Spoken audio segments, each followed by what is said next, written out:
Hey guys, I'm Kate. Welcome back to my channel and welcome to week 2 of Camp NaNoWriMo Prep. Today we're going to work on goal setting, which includes your word count goal because you can set your own for Camp NaNoWriMo, but it's not only about the word counts because I think it's important to have a goal that is totally besides your word count goal, besides the numbers. Unlike last time, I'm going to be prepping alongside my advice because, of course, it's only March still.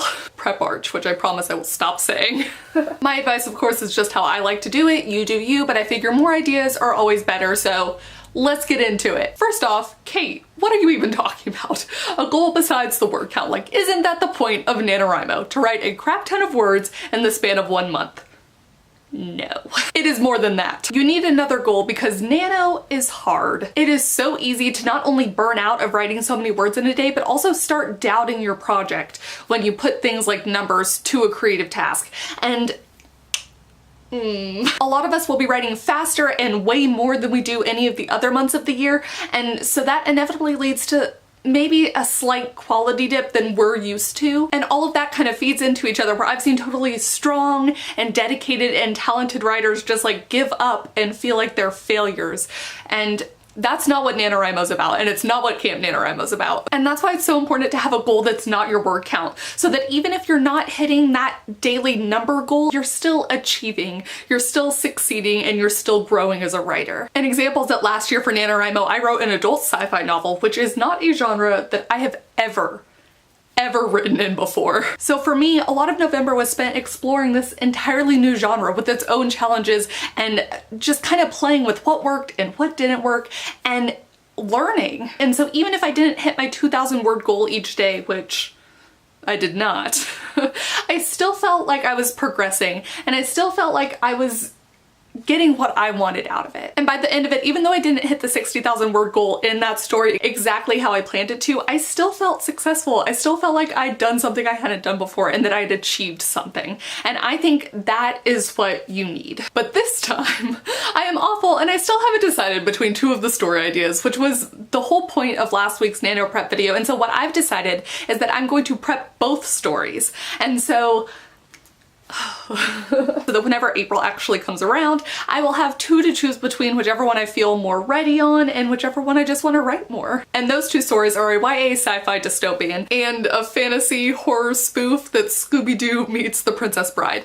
So my goal that's not the word count for the YA sci-fi dystopian is this story, okay? I have this ending in mind, right? And this ending is the first time I'm not going to write a happy ending. I think it's gonna be totally satisfying, but definitely not happy. And I'm someone I've always written happy endings, and you know, some characters can die because whatever, just and some characters die, but the main characters would always still have a happy ending. And this time it's going to feel hopeful and satisfying, but it's not gonna feel happy. And I'm really excited for that. I think it's gonna be so cool to explore this new kind of ending and to see if I can really do justice to what I have in my head. And I might actually just write the ending first. For the Scooby-Doo meets Princess Bride one, I am going to be exploring telling a story through multiple different viewpoints. And I've done something like that a little bit before, like because I write in so many different genres, and especially between different age ranges, adult, young adult, children's, like I've definitely played around with having a different voice. But this time it's going to be different voices within the same novel.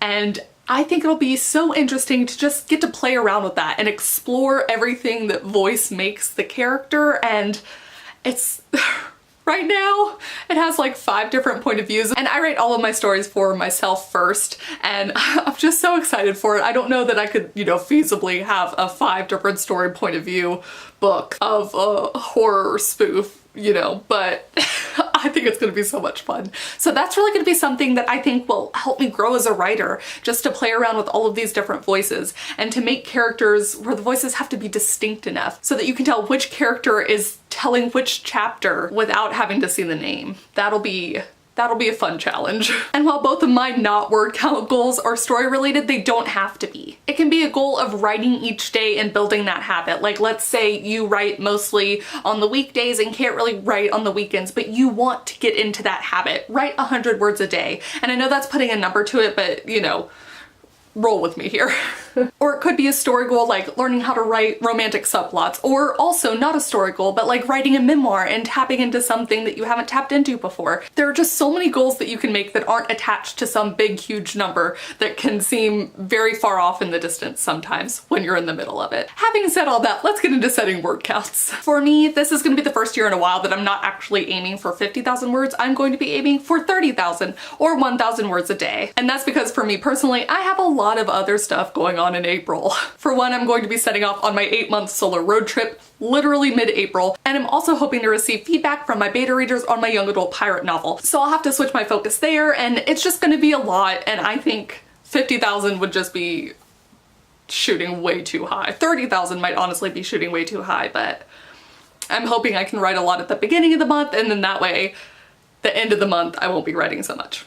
We'll see. And that is the great thing about camp, is because you can set your word count goal to be something other than the 50,000. Instead of in November, I think, not that there should be, but I do think there's like a sense of shame sometimes, and I don't really want to use that word, but I think that's something that I've personally felt before, and I've seen other people feel, where it's like you don't quite feel like part of the group as much if you're not also shooting for the 50,000. And so camp, just the community is amazing because everyone's doing different things, and that just makes it so much more fun. It's such a great ramp up to the year, and that's why Camp NaNoWriMo in April is so fun, because it's the first one of the year. So you'll get to see what you did in April, change things around if it didn't necessarily work for July's camp, and then by November y'all are gonna be like freaking pros. So then the question is, how do you determine what you want your word count goal to be? And I think that's when you kind of need to be a little bit honest with yourself, have like a little honest self chat, and figure out, like me, I know that April's just not gonna work. I am not going to write the entire novel, whichever I choose. I'm not gonna write the whole thing in April. I wish I could be, but I'm just not. 30,000 seems right. Or put an hour goal instead. Say that I would like to work on my story, you know, an hour each day. And so you get 30 hours for the entire month, and that is awesome. All right, that's it for this week's video. I'm actually gonna have a bonus video up on Wednesday, and then the next one again on Friday for prep, because I didn't cover Freytag's Pyramid this time like I thought I would. I'm worried that this video is just gonna go on too long if I do that. So I will talk about the beginnings of outlining next week. And also here's what I have planned for the rest of this month's prep. Freytag's Pyramid scene creation, survival kit, and Camp NaNoWriMo bullet journaling, and then finally covering the wants for your major characters and your minor characters, and kind of nail down what each are striving for at the main points of the story. Please comment down below and let me know what your goal is that's not your word count, but also please do let me know what your word count goal is, or if your goal is set by hours. I know there's a couple of people in my cabin this year that are doing that. And finally, let me know how you guys prep, if you do something different between the camps, NaNoWriMo November, and just your usual style of writing. Thank you guys so much for watching, and I will see y'all very soon with a new video. Bye. Get my notes, my notes, my notes are on my phone. This dog, I'm telling you. Duke, lay down. And again, if it's your first time, or maybe you haven't won NaNoWriMo or Camp NaNoWriMo before, oh my god.